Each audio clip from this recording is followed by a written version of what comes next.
do not play with me. Like, oh my gosh, like, do not come for me unless I send for you. Okay? Is this thing crooked? Let's see. No, that looks crooked. What do we think? I don't know, but we're gonna go with it. What is up, everybody? It's your girl Jada Reads here, aka Diamond, back with another video. And today we're going to be talking about my 25 books for 2025. But first, if this is your first time seeing my face or knowing of my existence, my name is Diamond. I go by Jada Reads on this channel, and over here I like to do reading vlogs, book reviews, and everything in between. So if that is something that you're interested in, I think you should consider subscribing. What is up, y'all?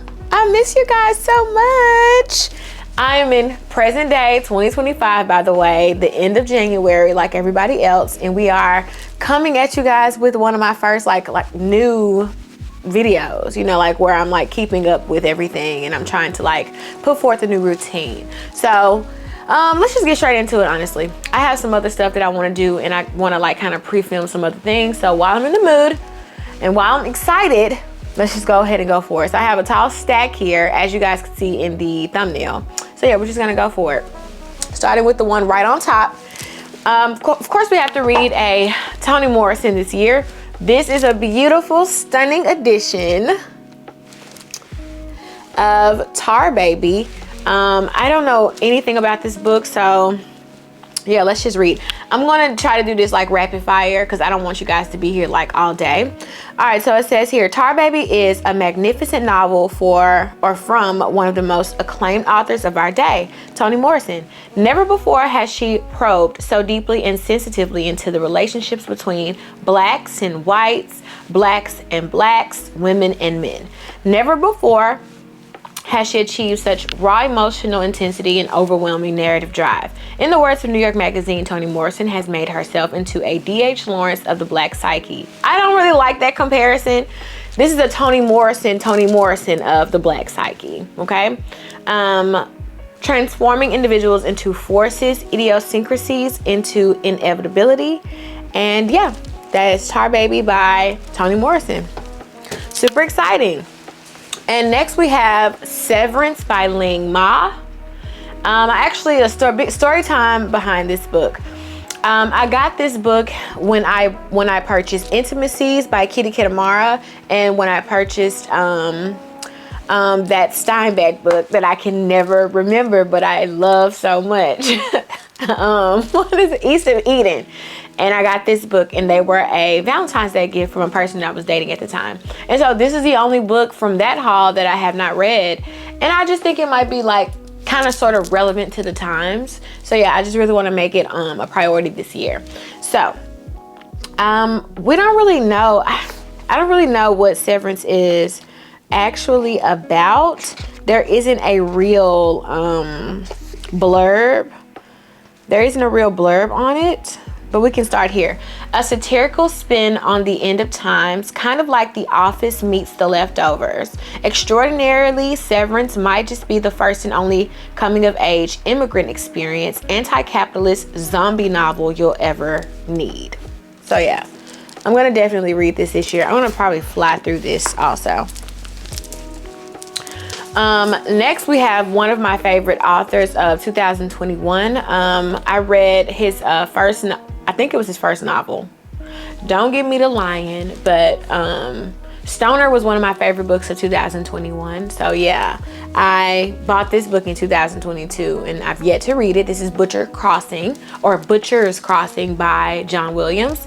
And it is about, I think it's a Western. So I think it's kind of like a Western meets a philosophical Western. I don't know.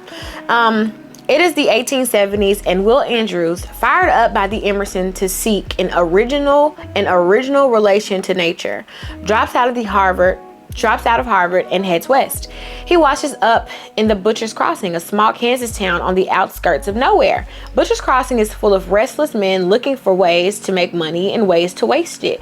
Before long, Andrews strikes up a friendship with one of them, a man who regals Andrews with tales of immense herds of buffalo, ready for the taking. Hidden away in a beautiful valley deep in the Colorado Rockies, he convinces Andrews to join in an expedition to track the animals down. The journey out is grueling, but at the end is a place of parasitical richness. Once there, however, the three men abandon themselves to an orgy of slaughter, so caught up in killing buffalo that they are snowed in.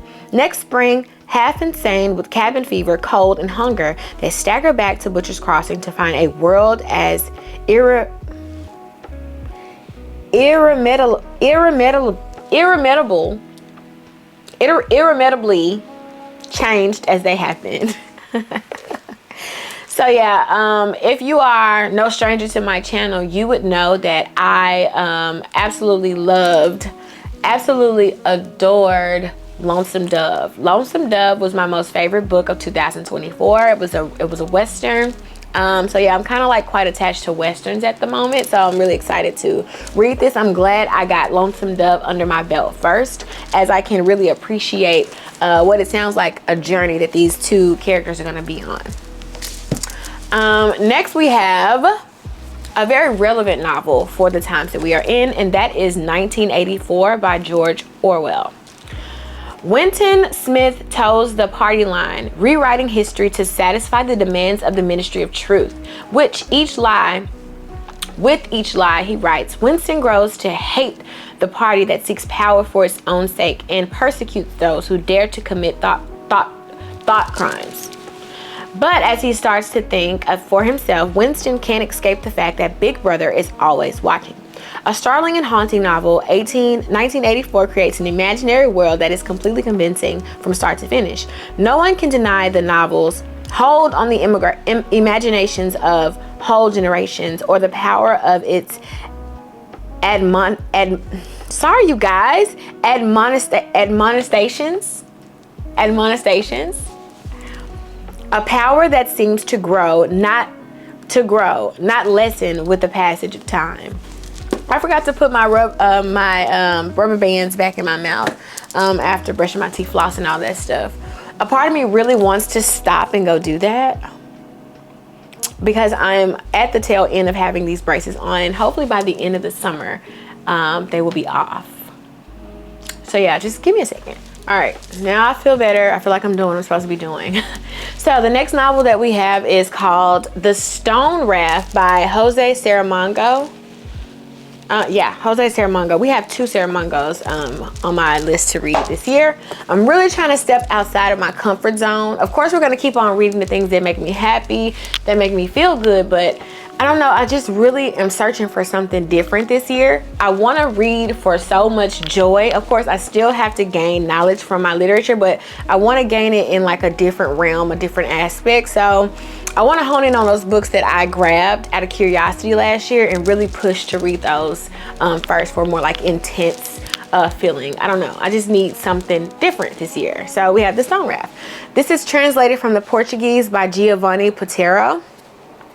One day, quite inexplicably, the Iberian Peninsula simply breaks away from France and the rest of the continent and begins to drift as if it were a sort of stone raft. Pandemonium sets in, tourists panic, crowds gather on Spanish cliffs to watch as the newly formed island sails by. Meanwhile, 5 people on the island are drawn together, first by a string of surreal events, and then by love. As the bewildered government ponders what to do about the disaster, the intertwined lives of the 5 strangers are clarified and forever changed by their geographical, spiritual, and sexual voyage to an unknown destination. This highly original epic is an irresistible blend of shred detail and lyrical fantasy from one of Europe's best regarded and best-selling authors. So yeah, and it was the winner of the Nobel Prize in 1998. So pretty darn cool, and a book that has been on my list for so long. I'm definitely going to get to it this year. It is The Picture of Dorian Gray. No one really in literature or who reads literature should be a stranger to The Picture of Dorian Gray by Oscar Wilde. But if you are, I'm just going to briefly tell you, this book is about a man named Dorian Gray who gets solicited to get a portrait drawn of him by this person that he encounters one day out and about. And next thing you know, regarding like the, I guess, person who is actually Dorian Gray, I think he's like this self-centered, selfish, conniving, character of a human being who starts to see the photograph age versus himself. And so I think it's like this dark, twisted narrative on what it means to like be one way, or be this like I don't know,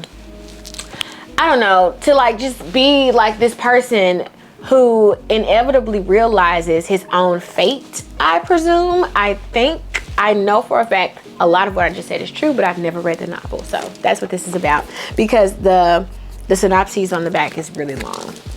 So we don't want to do that. And then the next book, I'm so ashamed of myself because I have not read this.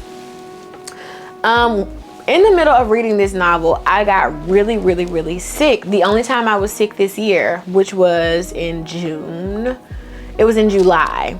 And if you can see, it's not bloody anymore, but I had a nosebleed. A nosebleed turned into like just this illness. Like I was just really like stuck for a while in the middle of reading this, and I literally never got back to it. It is the third installment of the Neapolitan Quartet.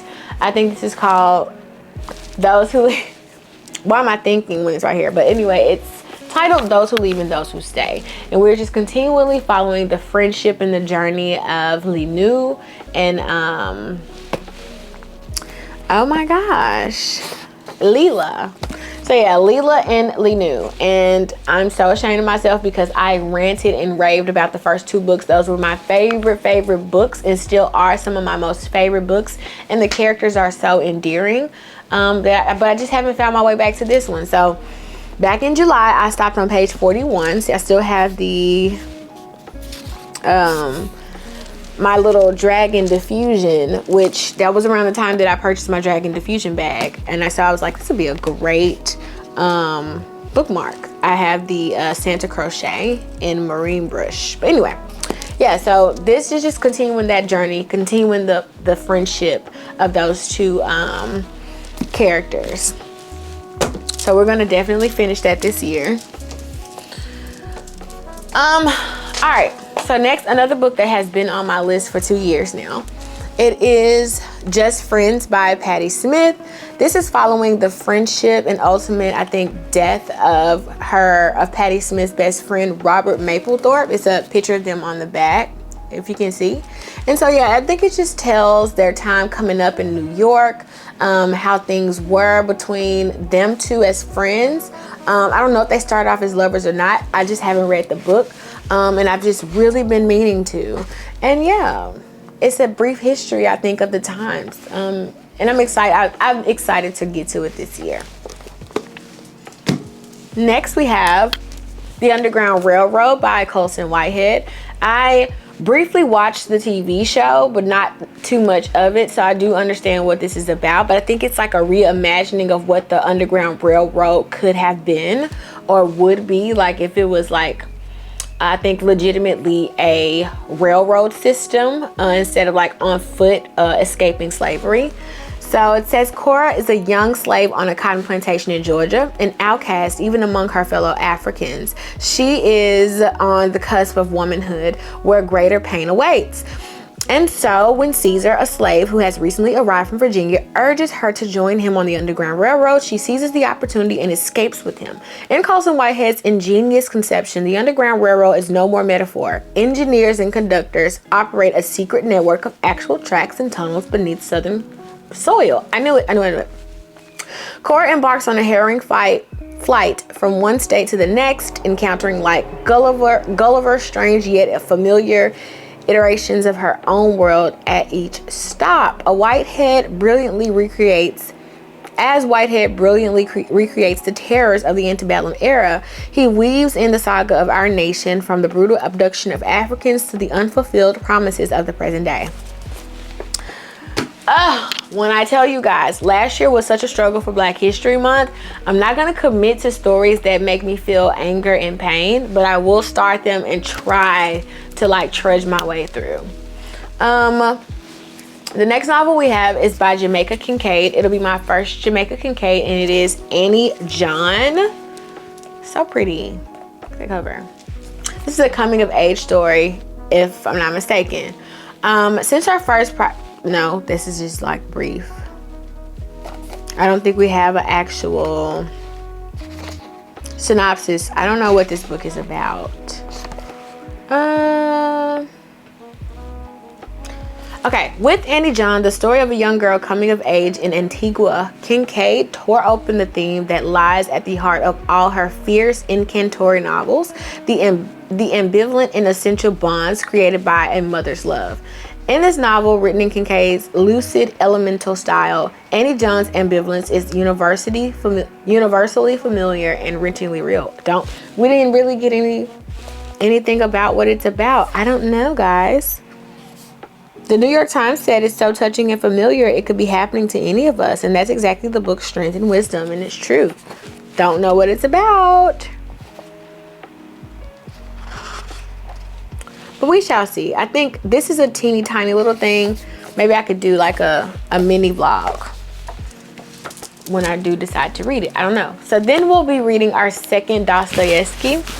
It is The Brothers Karamazov. It's a little bit thicker, a little bit longer than The Idiot, but I'm excited about it. Okay, so The Brothers Karamazov is a murder mystery, a courtroom drama, and an exploration of erotic rivalry in a series of triangular love affairs involving the wicked and sentimental Fyodor Pavlovich Karamazov and his three sons, the impulsive and sensual Dmitri, the coldly rational Ivan, and the healthy, red-cheeked young novice Alyosha. Through the gripping events of their story, Dostoevsky portrays the whole of Russian life, its social and spiritual strivings, in what was the golden age and tragic turning point in Russian culture. Boom! I've heard great things. Everyone who reads this book loves this book, so it should be, I should love it as well. And so then we have another, it's been so long since I talked about Deborah Levy. You guys probably, unless you guys joined my channel and decided to go through all of my other videos prior to last year, you would know that I read her living autobiography series. I think they are Things I Don't Want to Know, Real Estate. I forgot the first two, but they were so well done. I really, really enjoyed reading about her lifestyle and how she cultivated this like writing career from scratch, really. Like, I guess like all of us would if we wanted to be writers, but she faced a lot of adversity. Deborah Levy is South African, by the way, and I just really like her voice. All right, so this is actually a novel though. Those were, like I said, a nonfiction. So yeah, Swimming Home. As he arrives with his family at the villa in the hills above Nice, Joe sees a body in the swimming pool, but the girl is very much alive. She is Kitty Finch, a self-proclaimed botanist with green painted fingernails, walking naked out of the water into the heart of their holiday. Why is she there? What does she want from them all? And why does Joe's enigmatic wife allow her to remain? A subversively brilliant study of love. Swimming Home reveals how the most devastating secrets are the ones we keep from ourselves. So yeah, Swimming Home, Deborah Levy, my first novel by her. All right, so next we have another, like I said, Jose Saramago. This, although I do love the characters that are on the front of this, I cannot stand this paperback cover. But this is Blindness by Jose Saramago. It was adapted into a movie. I've not seen the movie, but I heard that the book is so horrifically terrifying, but still so good that when I saw this at one of my favorite bookstores, secondhand, I just grabbed it because I think I paid like $2 for it. So a city is hit by an epidemic of white blindness that spares no one. Authorities confine the blind to an empty mental hospital, but there the criminal element holds everyone captive, stealing food, rations, and assaulting women.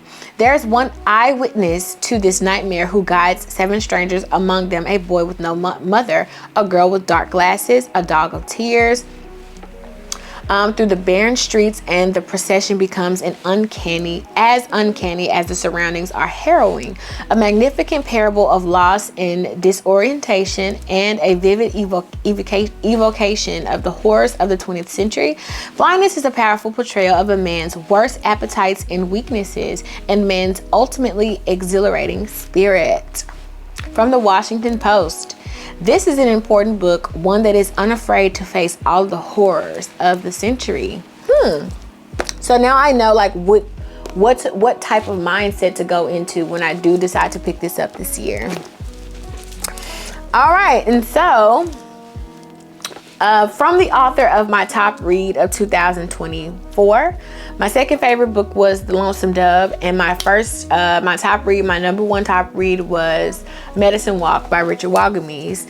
I plan to read my second Richard Wagamese this year. It is called Indian Horse, and it is about Saul, Indian Horse, who is a child when his family retreats into the woods. Among the lakes and the cedars, they attempt to reconnect with half-forgotten traditions and hide from the authorities who have been kidnapping Ojibwe youth. Richard Wagamese was an Ojibwe Indian, by the way, so that is why he writes these stories like this. And, you know, he's like shedding light on the Ojibwe Indian experience in Canada. But when winter approaches, Saul loses everything: his brother, his parents, his beloved grandmother, and then his home itself. Alone in the world and placed in a horrific boarding school, Saul is surrounded by violence and cruelty. At the urging of a priest, he finds a tentative salvation in hockey. Rising at dawn to practice alone, Saul proves determined and gifted. Yet as his victories mount, so do the indignities and the taunts, the racism and the hatred, the harshness of a world that will never welcome him. Spare and compact, yet undeniably rich, Indian Horse is at once a heartbreaking account of a dark chapter in our history and a moving coming-of-age story.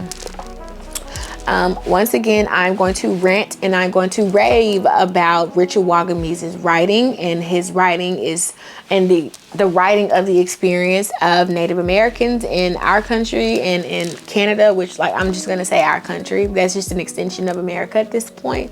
The book Medicine Walk just really touched me in a different way. Like, it literally was the best thing that I read last year, and I read it last January.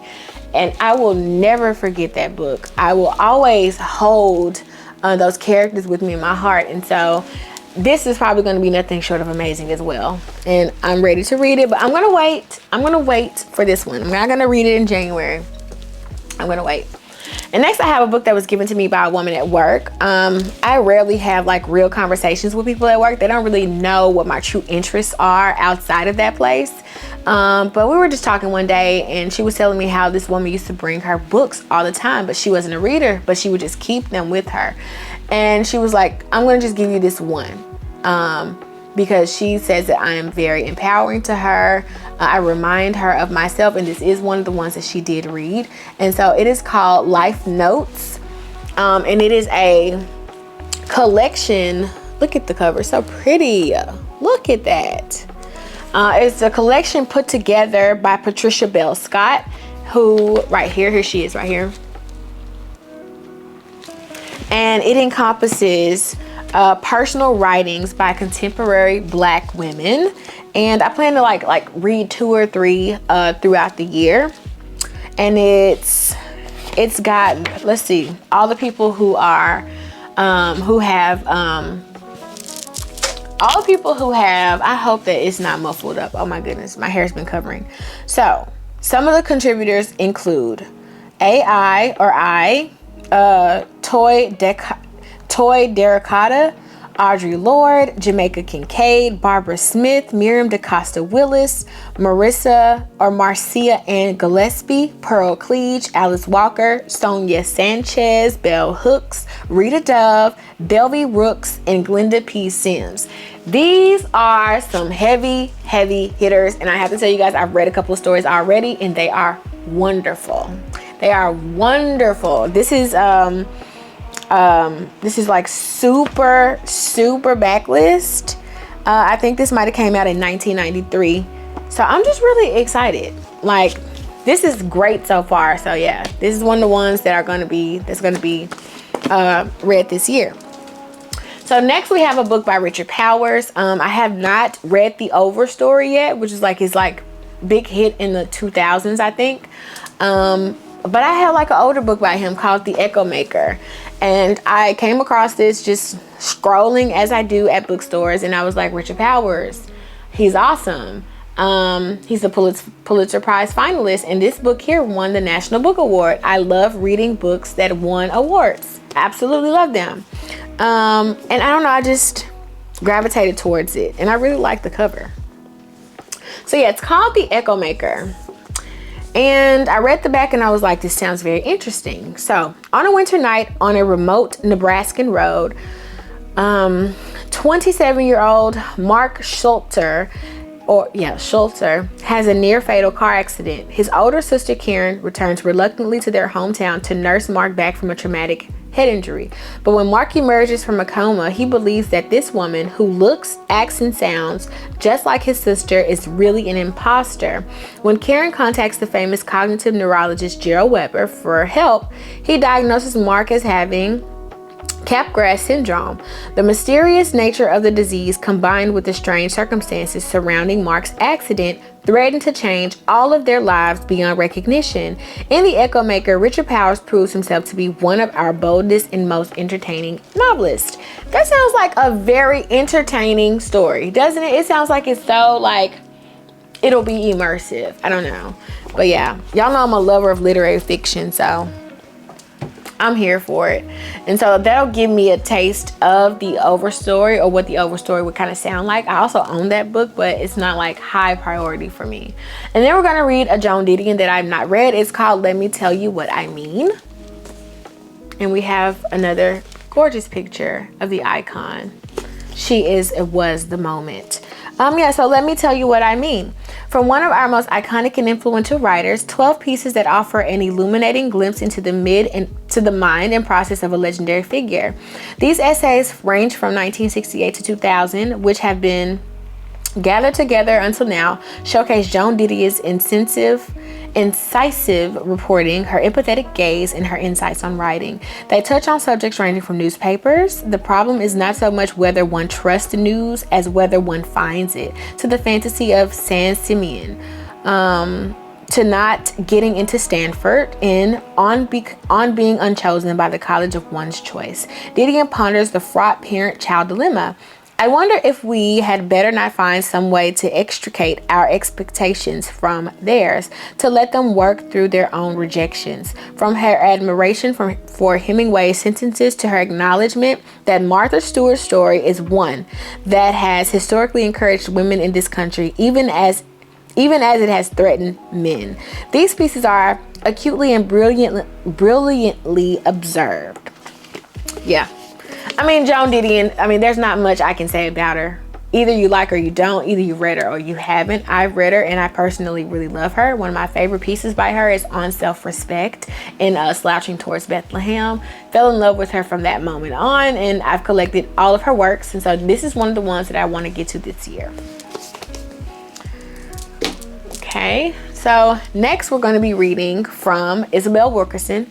Once again, if you've watched my channel, you saw how hard it was for me to get through Cast by Isabel Wilkerson, The Origins of Our Discontent. I don't know if I told you guys that I finished that book. I was going to read, I have a second video that I wanted to do of my second favorite books, or like my second in command books of 2024. And Cast is one of the books on that list. I just haven't filmed that video yet, because with those books, all the books on that list, they gave such an intense feeling for me, which is why that they didn't make it to my top books of the year, because they didn't so much spark joy. They sparked a lot of thought, those books on that list, and they just gave me a different sort of sensation that didn't put them in like the ultimate realm of like books that made me happy. Because for one, I do read for educational purposes, but I do want to enjoy those books that belong at the top of my list. But anyway, I read it, I loved it. It was hard for me, but I'm glad I finished and conquered that novel. And we have another one called The Warmth and Other Suns by her, which this one is like a crowd favorite. People really rant and rave about this one on a higher level. They say that this one is just like amazing. For it to be nonfiction, it reads like a fictional story. And so yeah, I'm excited. So yeah, The Warmth and Other Suns. Let's see if there is I don't know if there's okay, yeah, here it goes. So in this epic, beautifully written masterwork, Pulitzer Prize winning author Isabel Wilkerson chronicles one of the great untold stories of American history, the decades-long migration of Black citizens who fled the South for northern and western cities in search of a better life. From 1915 to 1970, this exodus of almost 6 million people changed the face of America, and she interviewed more than 1,000 individuals and gained access to new data and official records to write this definitive and vividly dramatic account of how these American journeys unfold, altering our cities and our country and ourselves. So I'm excited. This might be the book to like take me over the edge to go ahead and decide to move away from Memphis. I have not told my story to you guys. Like, there's so much that I can just like give you and share. I'll probably save that for my other channel. If you're interested, I'll link my other channel below. But I've had this love-hate relationship with the South for so long. I've lived in other places or another place for long enough to know what is offered beyond the like mindset of a lot of people here. But I don't know, I just had the South, and in particular my city Memphis, has had such a hold on me because of course this is where the majority of my family is. But what is so interesting about me is I don't even hang out with family like that. Like, I don't. I'm available to them if they need me, if they want to call and talk, but I only dwell in my own personal space. So that the funniest thing is like, oh Diamond, why are you still here? My daughter is of age to the point where I think she could adapt to another city. So I'm just gonna like slowly read through this, take an extensive amount of notes, and I think like this might be the one that just says, girl, just go ahead and move, you know? But anyway, yeah, I'm excited about this book. Hopefully it does not scare me, make me sad, make me unhappy, all of those things. Next we have a book by Patricia Engel called Infinite Country. This was a booktube darling a few years back, and I just recently got my hands on it. When I saw it, I immediately grabbed it because I remember everybody that I was obsessed with back in like 2021, 22, 20, they were all reading and raving about this book. So yeah, Infinite Country. Talia is being held at a correctional facility for adolescent girls in the Forested Mountains of Colombia after committing an impulsive act of violence that may or may not have been warranted. She urgently needs to get out and get back home to Bogota, where her father and a plane ticket to the United States are waiting for her. If she misses her flight, she might also miss her chance to finally be reunited with her family to the north. How this family came to occupy two different countries, two different worlds, comes into focus like twists of a kaleidoscope. We see Talia's parents, Mauro and Elena, fall in love in a market stall as teenagers against a backdrop of civil war and social unrest. We see them leave Bogota with their firstborn Karina in pursuit of safety and opportunity in the United States. Safety and opportunity in the United States on a temporary visa, and we see the births of two more children, Nando and Talia, on North American soil. We witness the decisions and indecisions that lead to Mauro's deportation and the families splintering. The costs they've all been living with ever since. Award-winning, internationally acclaimed author Patricia Engel, herself a dual citizen and the daughter of Colombian immigrants, gives voice to all the five family members as they navigate the particulars of their respective circumstances, and all the while the metronome ticks Will Talia make it to Bottega in time? And if she does, can she bring herself to trade the solid facts of her father and life in Colombia for the distant vision of her mother and siblings in North America? So yeah, it sounds like it's great, but look how small it is. All of that packed into what? 190 pages? Interesting.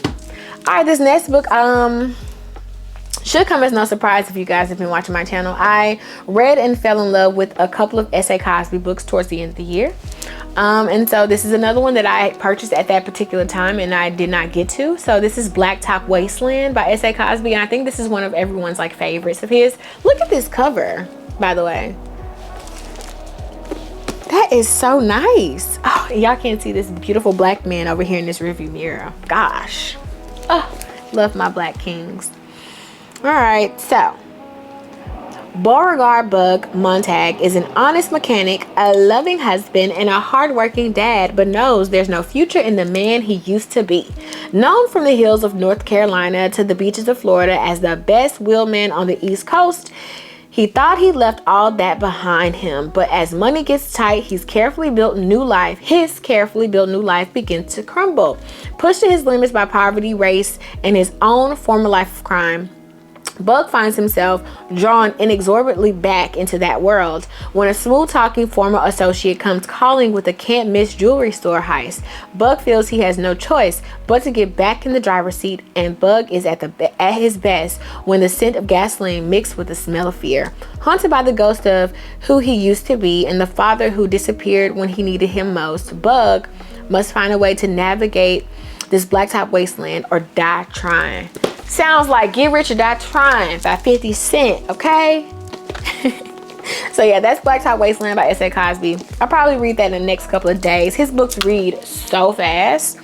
They're super intense, funny. The characters have charisma. I just love S.A. Cosby's writing. I think I'm gonna be able to catch up on all of his books before the new one comes out. I heard he has a new book coming out, so. New fan here, and I love it here. And then we have another book that I purchased in like September, October-ish that I haven't read yet, and it is Homegoing by Ya Gassi. Like I said, when I bought this book in a haul, I featured it in a haul. Everybody from here to Timbuktu was raving about this book back in 2020, 21, 22, okay? So I finally got it, and yeah, I'll reread it again. Ghana, 18th century. Two half-sisters are born into different villages, each unaware of the other. One will marry an Englishman and lead a life of comfort in the palatable or palatial rooms of the Cape Coast castle. The other will be captured in a raid on her village, imprisoned, and in the very same castle and sold into slavery. Homegoing follows the parallel paths of these sisters and their descendants through 8 generations, from the Gold Coast to the plantations of Mississippi, from the American Civil War to Jazz Age Harlem. Ya Gassi's extraordinary novel illuminates slavery's troubled legacy,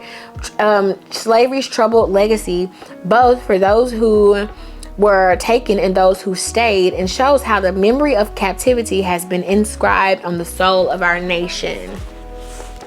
Homegoing. I'm so funny. The funniest thing is that we create these lists to have fun, to kind of give ourselves something to look forward to make content. But I am so strategic with these. I read almost every book I spoke about last year except 3. I'm so mad at myself, and I did not put them on this list because I'm going to read those this year. But these books, I feel like I'm going to probably read all of them. So the next one is A Fine Balance by Roston Mystery. I think I'm saying his name right. I don't know. And yeah, this book is also one of those ones where people just love it. Okay, and so like I said, when I'm shopping for books, when I'm browsing and I see something that I know people have loved, I'm automatically grabbing it. It's a snap for me. And this is just one of those ones. So yeah, with a compassionate realism and narrative suite that recall the work of Charles Dickens, this magnificent novel captures all the cruelty and corruption, dignity and heroism of India. Like, can we just pause for the fact that your girl is reading so freaking diverse this year. Are you joking? We have Indian literature, we have Native American literature, we have Black literature, we have Russian literature. Who she thinks she is though? We have South African literature. Like, girl, don't play with me. We have Italian literature. We have translated literature, Portuguese. Do not play with me. Like, oh my gosh, like, do not come for me unless I send for you. Okay? Anyway, dignity and heroism of India. The time is 1975. The place is an unnamed city by the sea.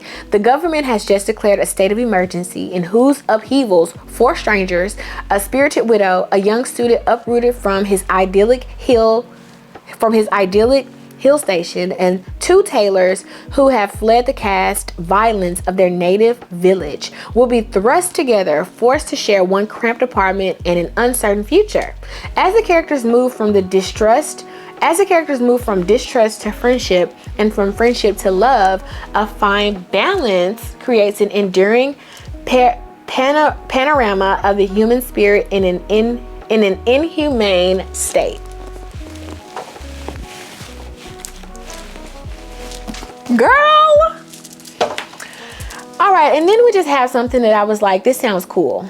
This is from the author, I think, of, his name is Dennis Lehane, and the book is called Small Mercies. I think he wrote Gone Girl, if I'm not mistaken. No, I meant Gone Baby Gone. I know who wrote Gone Girl. I meant Gone Baby Gone. Y'all remember that movie, Gone Baby Gone? Yeah, so I've seen that movie before. I've seen Mystic River. He wrote Mystic River, which was a book first. Shutter Island. Yeah, so I was like, Moonlight Mile. I've seen all of those movies. I've not read the books, but I've seen the movies. And I know enough about movies that they were good books first, okay? So when I seen that, I was like, I'm gonna grab this. It's his most recent novel, Small Mercies. And if I didn't say, I think his name is pronounced Lehane. Sorry, Dennis Lehane. So sorry if I'm butchering that. Yeah, this is like, his most recent novel back in 2023. So, in the summer of 1974, a heat wave blankets Boston, and Mary Pat Fennessy is trying to stay one step ahead of the bill collectors. Mary Pat has lived her entire life in the housing projects of Southie, the Irish American enclave, and stubbornly adheres to old traditions and stands proudly apart. One night, Mary Pat's teenage daughter, Jules, stays out late and doesn't come home. That same evening, a young black man is found dead under mysterious circumstances, struck by a subway train. The 2 events seem unconnected, but Mary Pat, propelled by a desperate search for her missing daughter, begins turning over stones, best left untouched, asking questions that bother Marty Butler, Chef Tane of the Irish mob, and the men who work for him, men who don't take kindly to any threat to their business. Set against the hot, tumultuous months when the city's desegregation of its public schools explodes in violence, Small Mercies is a superb thriller, a brutal depiction of criminality and power, and an unflinching portrait of the dark heart of American racism. It is a mesmerizing and wrenching work that only Dennis Lehane could write. So yeah, it's a mystery. It's a murder mystery. So yeah, little excitement. All right, and then we are continuing on in our Kazuo Ishiguro era. And we are going to be reading, people don't like it, but I'm going to read it anyway, Never Let Me Go. I think it's like his science fiction, which all of his books kind of like tread that like little thin line of literary fiction into science fiction, mystery, stuff like that. So as children, Kathy, Ruth, and Tommy, and by the way, I've seen this movie, so I know what's going on here. As children, Kathy, Ruth, and Tommy were students at Halsham, an exclusive boarding school secluded in the English countryside. It was a place of mercurial cliques cliques, and mysterious rules, and teachers were constantly reminding their charges of how special they were. Now, years later, Kathy is a young woman. Ruth and Tommy have re-entered her life, and for the first time, she is beginning to look back at their shared past and understand just what it is that makes them so special, and how that gift will shape the rest of their time together. Suspenseful, moving, beautifully atmospheric. Never Let Me Go is another classic by the Remains of the Day author. Yeah, Remains of the Day was awesome. It is another book that is on my second in command. I gotta film that video. And then we have a book that is very what's the word that I'm looking for? I'm gonna try my best for this one, but I wanted things to be a little bit crazy and preposterous. I can't, the word is slipping my mind right now. Ambitious. This is a very ambitious book for me. I might try it out, and if it don't fit, I'm not gonna be mad at myself, okay? And it is Gravity's Rainbow by Thomas Pynchon. I just was like, why not? Okay, like, why freaking not? I'm no stranger to a thick one that is kind of dense. I trudged my way through it, and I'm always glad that I did. So I was like, let's just put it on the list. Let's just see. Nothing wrong with like seeing, okay? So what is Gravity's Rainbow about, you might ask? I kind of know, but I kind of don't know. So yeah, let's find a synopsis for us. Give me 1 second. Thomas Pynchon's 1973 postmodern novel, Gravity's Rainbow, is a sprawling, intricate, and elusive story set in Europe at the end of World War II. It follows the German military's development and deployment of V-2 rockets and several characters' pursuit of a mysterious device called the Schwarzeret. I don't know. The narrative employs fragmented timelines and perspectives to reflect the chaos of war and the disorienting effects of technological advances. Now, it sounds rather interesting, but I've also heard that a lot of the book is so drawn out and so boring. So that's why I said I'll try it out. If it doesn't fit, I'm not going to be fucked up about it. Okay? My battery's about to die. Give me 1 second. Yeah, so like I was saying, I'll try it on to see if it fits. And if it doesn't, I won't be messed up about it. A part of me wants to read those novels that, quote unquote, people who are deemed well-read have read. Just a little teeny tiny part of me. I don't really feed into that type of BS, but I do have certain types of goals. But when I try the books out and they're just like not for me, I'll let them go. I'm not one of those people that won't DNF. Please. Okay? Anyway, you want to say hello? Everybody say hello. Say hello to Sylvester. You see why he's called Sylvester?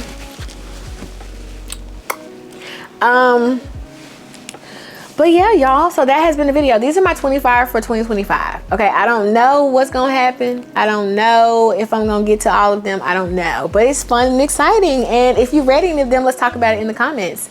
So yeah, until next time, I guess I'll see you guys in my next upload. Deuces.